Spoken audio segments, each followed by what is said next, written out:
Hi guys! Welcome back to my channel, Ben Trincheras Vlog, ang OFW ng Saudi. So today's video is magluluto po tayo ng sardinas na may upo. Hindi pa pizza de peligro pero nagluluto na ako ng ganito. Charot. Ay nako buhay. So kakatapos ko lang sa work guys. So sobrang ang dami kong ginawa ngayon kasi nag-aayos nga ako ng warehouse at saka inayos yung area ko. So, pagod na talaga ako. Parang itong weeks na to or buwan na to, pagod na pagod ako guys. Hindi ko alam. Ang dami kong ginagawa, OMG.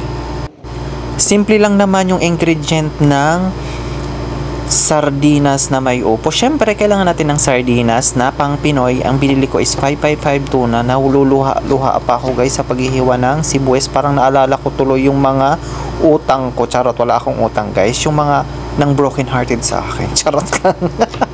So naluluha talaga ako, nakalimutan ko higasan niya sibuyas kaya naluha talaga ako. At saka magpainit na tayo guys ng aking kawali para ilagay na natin tong mantika. Syempre tinagalan ko talaga yung pagbi-video dyan sa kawali ko para mahaba tong video guys.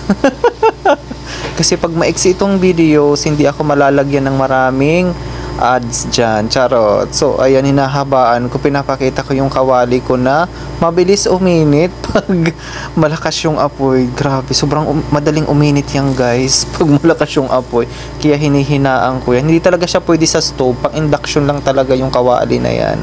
Pero maganda yan guys sa mga induction cooker. Pero pag sa stove naman, kailangan mo lang hinaan siya para hindi siya uminit agad. Mahina lang dapat yung apoy. At ayan, inilagay ko na yung bawang guys.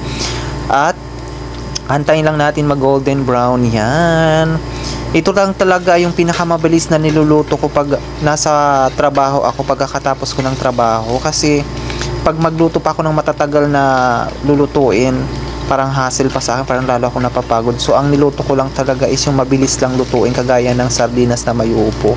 Kasi mabilis lang yung lutuin, di ba ang gulay guys, pag naluto siya, nainita na pala pag naluto siya. Ano ba tong pinagsasabi ko? Pag naluto siya guys, mabilis lang. Hindi kagaya sa mga manok or ano pa kailangan mo pag gisa-gisahin. Pag sa mga gulay-gulay lang, pag nakuluan na siya, syempre luto na siya guys agad. Saka mas gusto ko talaga yung mga medyo hindi masyadong luto na gulay. Kagaya ng ampalaya. Yung opo talaga kailangan mo siyang palambutin. Kasi dito minsan yung mga nabibili kong opo medyo matigas. Hindi kagaya dyan sa Pinas na mas malalambot yung upo dyan sa atin. Dito medyo, or magulang lang talaga yung nabili ko. Pero lahat ng nabibili ko ditong upo medyo matigas ng konti. Kailangan mo talaga siya lutuin. Pero mabilis lang naman pag nakuluan na siya, mabilis na siyang maluto. Masarap sana tong ginisang sardinas ko kung merong miswa or canton. Mas masarap yan guys pag may miswa.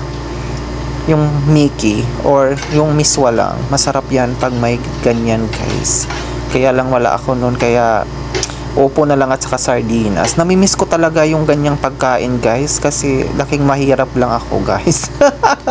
Oo, totoo yan, namimiss ko yung mga ganyang pagkain kasi dito sa ibang bansa, dito sa Saudi, more on manok talaga yung nakakain ko dito. Kaya namimiss ko talaga yung mga ulam na toyo, yung sardinas, yung dilis. Miss na miss ko yan guys, kasi dito bibihira kami makabili niyan, tsaka medyo mahal. Nakakamiss talaga yung buhay natin sa probinsya, yung mga gulay-gulay lang, tapos tuyo. Paborito ko talaga yung tuyo with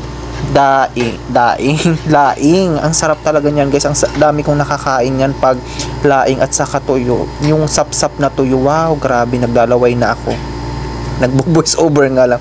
Pag naalala ko, matagal-tagal na rin kasi ako hindi nakakakain ng laing na fresh talaga. Nakakakain naman ako dito pero kaya lang nasa ano na siya, naka-preserve, parang naka-preservative na. At ayan, ilagay na natin tong ating sardinas dyan. Igigisa lang natin at lalagyan natin ng tubig guys. Maraming iba-ibang klase ang luto ng sardinas, no? May itlog, madami talaga.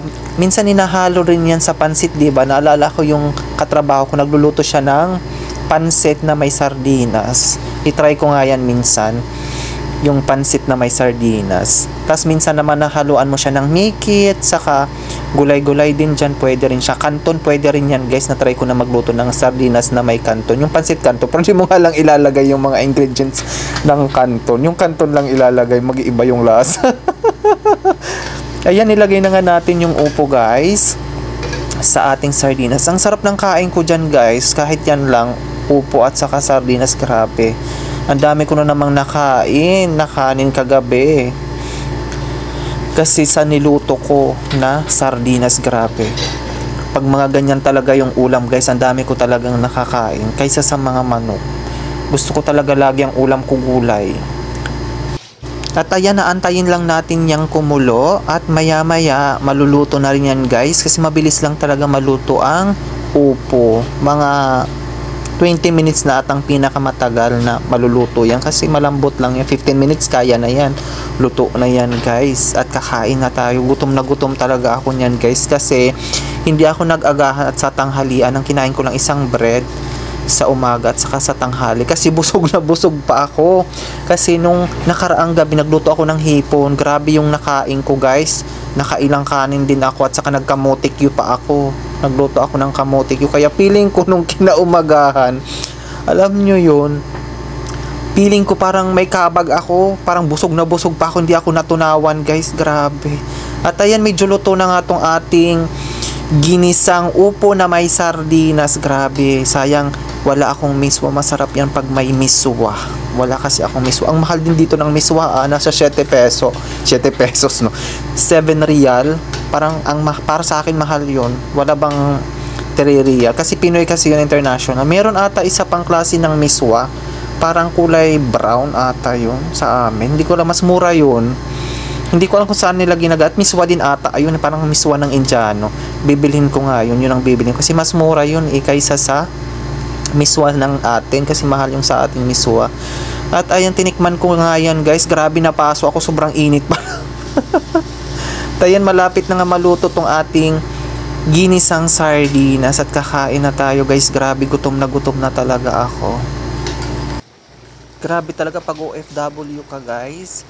Minsan wala ka ng time magluto, lalo na kung pagod na pagod ka, kasi may mga time talaga na sa trabaho namin matrabaho, alam mo yung ang daming pinapagawa sa'yo, tapos parang tinatamad ka na magluto, kaya minsan nagbe-bread na lang ako. Ayan, nilagyan ko yan guys ng paprika pampaanghang, kasi mas masarap pag may sipa yung ating ginisang sardinas na may upo.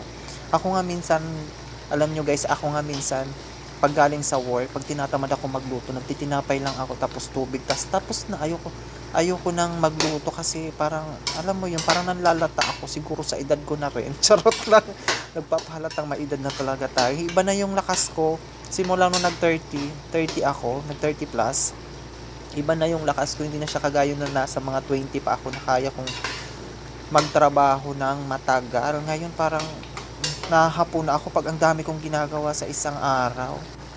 At ayan, luto na nga tong ating ginisang upo guys. So ayan, kakain na tayo guys. So don't forget to follow my page and subscribe my YouTube channel guys. And my TikTok account. Ayan, nabulol na po tayo na naman. Ben Trincheras Vlog lang po yung aking TikTok. Salamat guys. God bless. At ingat palagi. Much love. Bye.